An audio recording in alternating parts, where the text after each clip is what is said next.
नमस्कार साथियों, आप सभी का स्वागत है हमारे चैनल स्टडी अड्डा 2.8 में। तो जैसा कि इसके पहले हम लोगों ने 25 क्वेश्चन तक कंप्लीट कर लिया था और वो जो क्वेश्चन थे हमारे वो क्रिया से रिलेटेड थे। ठीक है, तो अब इसके आगे हम 26 नंबर क्वेश्चन से कंटिन्यू करेंगे। तो चलिए शुरू करते हैं अपना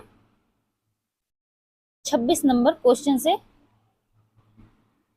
तो हमारा 26 नंबर क्वेश्चन है, निम्नलिखित में सकर्मक क्रिया वाला वाक्य नहीं है। निम्नलिखित में सकर्मक क्रिया वाला वाक्य नहीं है। तो ऑप्शन ए है डाकिया पत्र लाया, ऑप्शन बी है सीमा ने गाना गाया, ऑप्शन सी है सिपाही ने चोर को पकड़ा, ऑप्शन डी है लड़का सोता है। तो इसमें से जो ऑप्शन सही हो जाता है वो ऑप्शन डी हमारा सही हो जाता है। इसमें सकर्मक क्रिया है। ठीक है, इसके आगे इसकी व्याख्या देखते हैं। लड़का सोता है सकर्मक क्रिया वाला वाक्य नहीं है, क्योंकि वाक्य में सोना जो है वो अकर्मक क्रिया है। शेष विकल्पों के वाक्य सकर्मक क्रिया के उदाहरण हैं। ठीक है, तो इसमें जो पूछा था सकर्मक क्रिया वाला नहीं है। ठीक है, तो ये नहीं का हमें ध्यान रखना है। ठीक है, अक्सर एग्जाम में क्वेश्चन इसी की वजह से गलत हो जाते हैं। अगेन फिर से हमसे वही पूछा है कि नहीं। ठीक है, तो क्या कहा 27 नंबर क्वेश्चन, निम्नलिखित में से किस वाक्य में अकर्मक क्रिया नहीं है? क्या है? नहीं है। ठीक है, तो ऑप्शन ए है सूरज भान आता है, ऑप्शन बी है सरोज खाती है, ऑप्शन सी है राहुल काम करता है, ऑप्शन डी है मोहन खाएगा। ठीक है, इसमें से ऑप्शन सी सही हो जाता है, राहुल काम करता है। ठीक है, अब इसके आगे इसकी व्याख्या, राहुल काम करता है वाक्य में अकर्मक क्रिया नहीं है। जिन क्रियाओं का व्यापार और फल कर्ता पर हो तो वो क्या कहलाता है? अकर्मक क्रिया कहलाता है। जिन क्रियाओं का व्यापार और फल कर्ता पर हो वह क्या कहलाता है? अकर्मक क्रिया कहलाता है। ठीक है, अतः दिए गए वाक्य में सकर्मक क्रिया है। दिए गए वाक्य में ये जो राहुल काम करता है इसमें कौन सी क्रिया है? सकर्मक क्रिया है। ठीक है, क्योंकि क्रिया के व्यापार का फल कर्म पर पड़ रहा है। ठीक है, अब इसके आगे देख लेते हैं हम 25 नंबर क्वेश्चन, यह किस क्रिया के उदाहरण हैं? ये वाक्य जो दिया है, पहला वाक्य क्या है? सुरेश ने फल खरीदे, और दूसरा वाक्य क्या है? राम ने रावण को मारा। ठीक है, तो ऑप्शन ए है अकर्मक क्रिया, ऑप्शन बी है नकारात्मक क्रिया, ऑप्शन सी है पूर्वकालिक क्रिया, ऑप्शन डी है सकर्मक क्रिया। तो इसमें से ऑप्शन डी हमारा सही हो जाता है। इसमें कौन सी क्रिया है? सकर्मक क्रिया है। ठीक है, अब इसकी व्याख्या देख लेते हैं हम। दिए हुए प्रश्नों में दोनों वाक्य सकर्मक क्रिया के उदाहरण हैं। ठीक है, सकर्मक क्रिया क्या होता है? वाक्य में जिस क्रिया के प्रयोग में कर्म की प्रधानता हो, जिस वाक्य में जिस क्रिया के प्रयोग में कर्म की प्रधानता होती है वह सकर्मक क्रिया कहलाती है। जैसे सुरेश ने फल खरीदा, ठीक है, राम ने रावण को मारा, तो ये हमारे दोनों सकर्मक क्रिया हो जाते हैं। अब इसके आगे 29 नंबर क्वेश्चन, निम्न में से किस विकल्प में सकर्मक क्रिया का प्रयोग हुआ है? तो ऑप्शन ए है सिपाही तेज दौड़ता है, ऑप्शन बी है सिपाही युद्ध में लड़ता है, ऑप्शन बी जो है सिपाही युद्ध में लड़ता है, ऑप्शन सी है सिपाही चोर को पकड़ता है, ऑप्शन डी है सिपाही बहुत कम सोता है। तो इसमें से ऑप्शन सी हमारा सही हो जाता है, सिपाही चोर को पकड़ता है। ठीक है, इसमें क्या है? सकर्मक क्रिया का प्रयोग हुआ है। तो सकर्मक क्रिया क्या होती है? जिस वाक्य में कर्म पर प्रभाव पड़ता है वह हमारा सकर्मक क्रिया कहलाता है। ठीक है, अब इसके आगे देखते हैं हम। इसके आगे का जो क्वेश्चन हमारा है वो है 30 नंबर क्वेश्चन, राम सेब खाता है, राम सेब खाता है, इस वाक्य में क्रिया का कौन सा प्रकार है? तो ऑप्शन ए है पूर्वकालिक क्रिया, ऑप्शन बी है सकर्मक क्रिया, ऑप्शन सी है अकर्मक क्रिया, ऑप्शन डी है अनेकार्थक क्रिया। ठीक है, तो इसमें से ऑप्शन बी जो है वो हमारा सही हो जाता है, सकर्मक क्रिया। राम सेब खाता है, इसमें सकर्मक क्रिया है, क्योंकि जो क्रिया का परिणाम है वो किस पे पड़ रहा है? वाक्य में जो क्रिया है वो उसका जो प्रभाव है वो किस पर पड़ रहा है? कर्म पर पड़ रहा है। ठीक है, तो इसमें सकर्मक क्रिया हो जाएगा। इसके आगे 31 नंबर क्वेश्चन हमारा, जिस क्रिया का फल कर्ता पर ना पड़कर कर्म पर पड़े उसे कौन सी क्रिया कहते हैं? ऑप्शन ए है सकर्मक क्रिया, ऑप्शन बी है अकर्मक क्रिया, ऑप्शन सी है पूर्वकालिक क्रिया, ऑप्शन डी है प्रेरणार्थक क्रिया। तो इसमें से ऑप्शन ए हमारा सही हो जाता है सकर्मक क्रिया। जिस क्रिया का फल कर्ता पर ना पड़कर कर्म पर पड़े वो हमारा सकर्मक क्रिया कहलाता है। ठीक है, ठीक है बाबू, अब इसके आगे देखते हैं हम।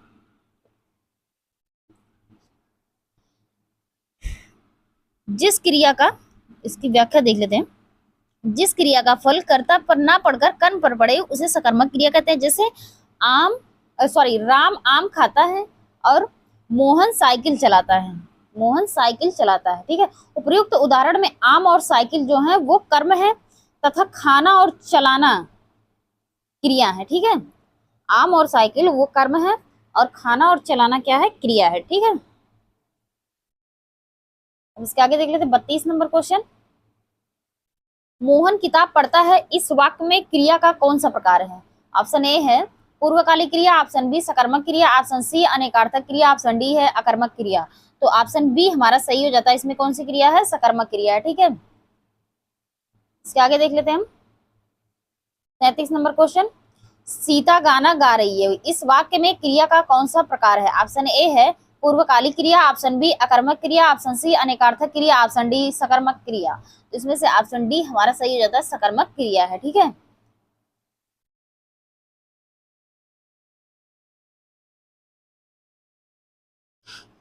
इसके आगे देखते हैं 34 नंबर क्वेश्चन। इनमें से सकर्मक क्रिया का वाक्य कौन सा है?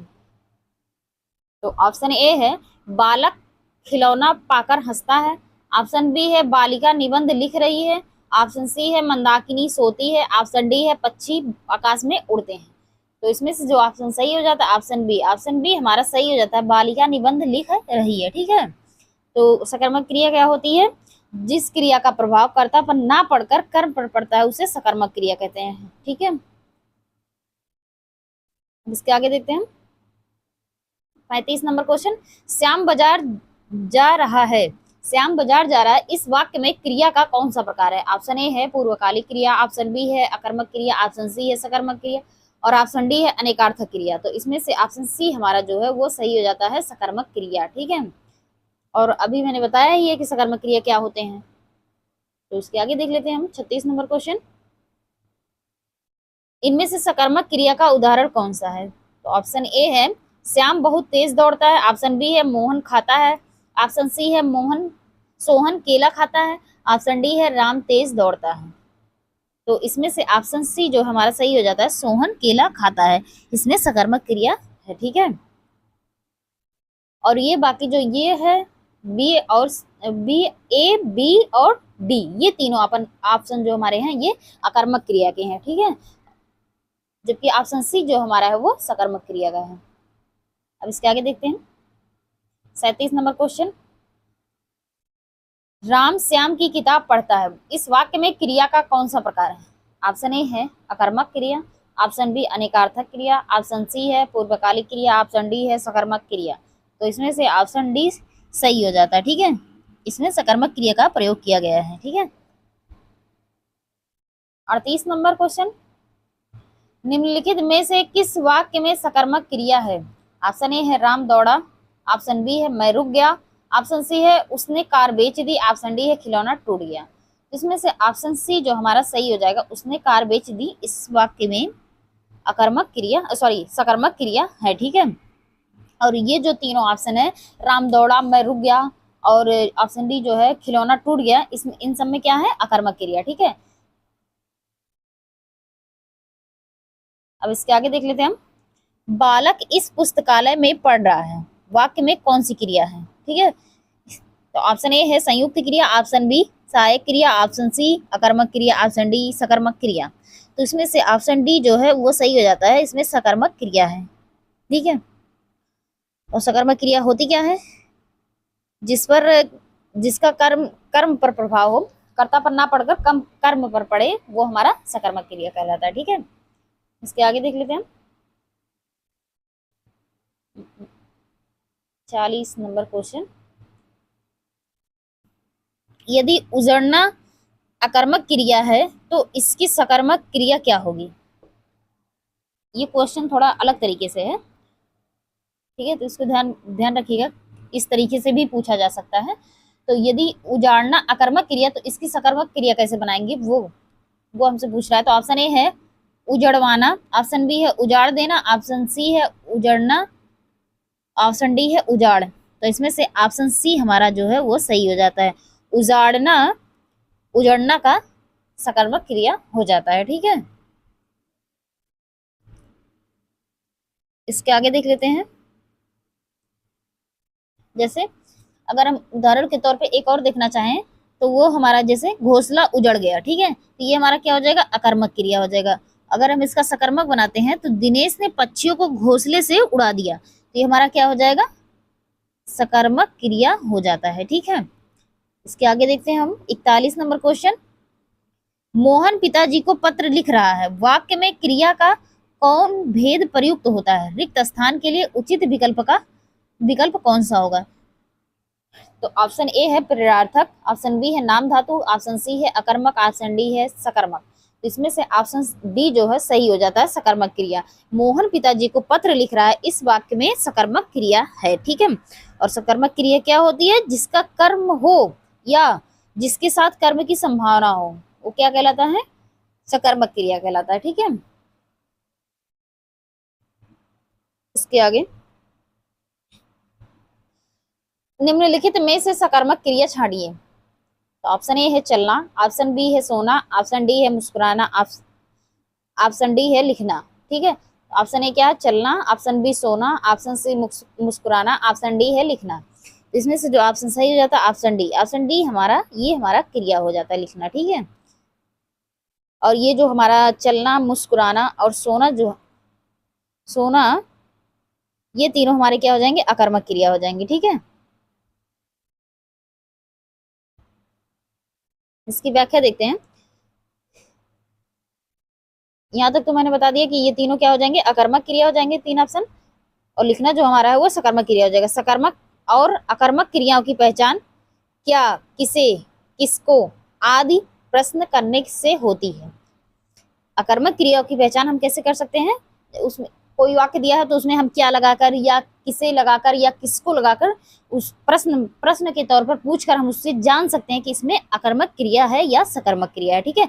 तो अकर्मक क्रिया हम इसी तरीके से जानेंगे। यदि कुछ उत्तर मिले तो क्रिया सकर्मक, और यदि उत्तर ना मिले तो वो अकर्मक मानी जाती है, ठीक है। अगर हम जैसे क्वेश्चन करें, अगर उसका हमें उत्तर मिल गया तो वो हमारी क्या हो जाएगी, सकर्मक क्रिया। अगर उत्तर नहीं मिलता है तो वो हमारा अकर्मक क्रिया हो जाता है, ठीक है।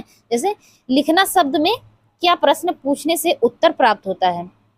जैसे हम पूछ लें कि क्या लिख रहे हैं, क्या कर रहे हैं, तो क्या लिख रहे हैं, ठीक है। अन्य शब्दों से कोई उत्तर प्राप्त नहीं होता है। इसके आगे 43 नंबर क्वेश्चन। यदि मुड़ना अकर्मक क्रिया है तो इसकी सकर्मक क्रिया क्या होगी। तो ऑप्शन ए है मोड़, ऑप्शन बी है मुड़ जाना, ऑप्शन सी है मोड़ना, ऑप्शन डी है मुड़वाना। तो इसमें से ऑप्शन सी हमारा सही हो जाता है, मोड़ना। मोड़ना हमारा क्या हो जाएगा, सकर्मक क्रिया हो जाएगा मुड़ना का, ठीक है। इसके आगे 44 नंबर क्वेश्चन। निम्नलिखित वाक्यों में से एक में सकर्मक क्रिया है। तो वाक्य कौन से वाक्य में सकर्मक क्रिया है। ऑप्शन ए है रेलगाड़ी चली, लड़का सोता है, ऑप्शन सी है चिड़िया उड़ती है, ऑप्शन डी है विद्यार्थी लिखता है। तो ऑप्शन ए है रेलगाड़ी चली, ऑप्शन बी है लड़का सोता है, ऑप्शन सी है चिड़िया उड़ती है और ऑप्शन डी है विद्यार्थी लिखता है। तो इसमें से ऑप्शन डी हमारा सही हो जाता है, विद्यार्थी लिखता है। तो इसके पहले अभी एक्सप्लेनेशन में मैंने क्या बताया था कि जहां उत्तर मिले, ठीक है, वो हमारा सकर्मक होता है। कोई प्रश्न करते हैं तो उसका अगर उत्तर मिले तो वो सकर्मक होता है, अगर उत्तर नहीं मिलता है तो वो अकर्मक होता है। तो इसमें हम देख सकते हैं कि विद्यार्थी लिखता है, तो ठीक है, विद्यार्थी क्या लिखता है, मतलब क्या कर रहा है, तो क्या कर रहा है, लिख रहा है, ठीक है। तो हमें क्या का उत्तर मिल रहा है कि क्या कर रहा है, लिख रहा है, ठीक है। अब इसके आगे देखते हैं हम। अब तक तो सकर्मक क्रिया से रिलेटेड क्वेश्चन किया, अब हम लोग करेंगे अकर्मक क्रिया से रिलेटेड क्वेश्चन, ठीक है। तो इससे आगे देखते हैं हम 45 नंबर क्वेश्चन से। निम्न वाक्य में से क्रिया के भेद का चयन करें। तो वाक्य क्या है, सीढ़ी चढ़ते समय पैर फिसलकर रोहड़ गिर पड़ा। सीढ़ी चढ़ते समय पैर फिसलकर रोहड़ गिर पड़ा। तो ऑप्शन ए है सकर्मक, ऑप्शन बी है प्रत्यार्थक, ऑप्शन बी है प्रत्यार्थक, ऑप्शन सी है द्विकर्मक, ऑप्शन डी है अकर्मक। तो ऑप्शन डी हमारा सही हो जाता है अकर्मक। ठीक है, अकर्मक क्रिया क्या होती है? जिस क्रिया से सूचित होने वाला व्यापार या का फल स्वयं कर्ता पर पड़े उसे अकर्मक क्रिया कहते हैं। ठीक है, जैसे कृष्ण हंसता है, कौन हंसता है? कृष्ण हंसता है। ठीक है, इसका प्रभाव किस पे पड़ रहा है? कर्ता पर पड़ रहा है। हंस कौन रहा है? कृष्ण हंस रहा है। ठीक है, और सकर्मक क्या होती है? जिसका जो व्यापार का जो फल है वो कर्ता पर ना पड़कर कर्म पर पड़े, वो सकर्मक कहलाता है। ठीक है, इसके आगे देखते हैं 46 नंबर क्वेश्चन। निम्नलिखित में से किस वाक्य में अकर्मक क्रिया का प्रयोग हुआ है? ऑप्शन ए है बालक बहुत देर से सो रहा है, ऑप्शन बी है अम्मा खाना बना रही है, ऑप्शन सी है रमेश पुस्तक पढ़ रहा है, ऑप्शन डी है मजदूर चाय पी रहा है। तो इसमें से ऑप्शन ए हमारा सही हो जाता है, बालक बहुत देर से रो रहा है। ठीक है, इसके आगे 47 नंबर क्वेश्चन। चलना फिरना दौड़ना कैसी क्रिया है? ऑप्शन ए है सहायक क्रिया, ऑप्शन बी मुख्य क्रिया, ऑप्शन बी मुख्य क्रिया, ऑप्शन सी सकर्मक क्रिया, ऑप्शन डी अकर्मक क्रिया। तो इसमें से ऑप्शन डी हमारा जो है वो सही हो जाता है अकर्मक क्रिया। ठीक है, चलना फिरना दौड़ना ये हमारा अकर्मक क्रिया है। ठीक है, इसके आगे 48 नंबर क्वेश्चन। बूंद बूंद से घड़ा भरता है, भरता भरता के नीचे क्या किया गया है? रेखांकित किया गया। तो हमें बताना है भरता हमारा कौन सी क्रिया है। ठीक है, तो ऑप्शन ए है सकर्मक, ऑप्शन बी अकर्मक, ऑप्शन बी अकर्मक, ऑप्शन सी द्विकर्मक, ऑप्शन डी संयुक्त। तो इसमें से ऑप्शन बी हमारा सही हो जाता है, ये भरता जो हमारा है वो अकर्मक क्रिया है। ठीक है, इसके आगे देख लेते हैं 49 नंबर क्वेश्चन। जिस क्रिया को सूचित होने वाला व्यापार कर्ता करे और उसका फल कर्ता पर ही पड़े उसे क्या कहते हैं? तो ऑप्शन ए है व्युत्पन्न, ऑप्शन बी है अकर्मक, ऑप्शन सी है सम्मिश्र, ऑप्शन डी है सकर्मक। तो उसे क्या कहते हैं? Option B. ऑप्शन बी हमारा सही हो जाता है, अकर्मक क्रिया कहते हैं। जिस क्रिया से सूचित होने वाला व्यापार कर्ता करे और उसका फल भी कर्ता पर ही पड़े तो वह क्या कहलाता है? अकर्मक क्रिया कहलाता है। ठीक है, इसके आगे 50 नंबर क्वेश्चन, और ये हमारा आज का लास्ट क्वेश्चन रहेगा, इसके आगे हम कल कंटिन्यू करेंगे। तो ठीक है, तो आज का अपना लास्ट क्वेश्चन देख लेते हैं। 50 नंबर क्वेश्चन क्या है? निम्नलिखित में से किस वाक्य की क्रिया अकर्मक है? ऑप्शन ए है दीना निबंध लिखता है, ऑप्शन बी है पक्षी उड़ रहे हैं, ऑप्शन सी है सुरेश सामान उठाता है, ऑप्शन डी है रोहित बलराम को खिला रहा है। तो इसमें से ऑप्शन बी हमारा सही हो जाता है, पक्षी उड़ रहे हैं। ठीक है, पंछी उड़ रहे हैं, इसमें अकर्मक क्रिया हो जाती है। इसकी व्याख्या देख लेते हैं। दिए गए वाक्यों में पक्षी उड़ रहे हैं वाक्य की क्रिया अकर्मक है। ठीक है, जिन क्रियाओं का व्यापार और फल कर्ता पर पड़े वे अकर्मक क्रिया कहलाती हैं। क्या कहा गया? जिन क्रियाओं का व्यापार और फल दोनों कर्ता पर पड़े वो अकर्मक क्रिया कहलाती है। अकर्मक क्रियाओं में कर्म नहीं होता, ये ध्यान में रखिएगा कि अकर्मक क्रियाओं में कर्म नहीं होता है। ठीक है, जबकि सकर्मक क्रिया में कर्म होता है। क्रिया का व्यापार और फल दूसरे पर ना पड़कर स्वयं कर्ता पर पड़ता है। ठीक है, क्योंकि कर्म इसमें होता नहीं, तो ये सारा जो व्यापार का फल है और ये कर्म का फल है ये सब दोनों किस पे पड़ता है? कर्ता पर पड़ता है। ठीक है, तो जैसे बच्चा सो रहा है, कौन सो रहा है? बच्चा सो रहा है। ठीक है, श्याम हंस रहा है। तो ये हमारे क्वेश्चंस हो जाते हैं आज के लिए। तो आज के लिए इतना ही। ठीक है, थैंक यू सो मच।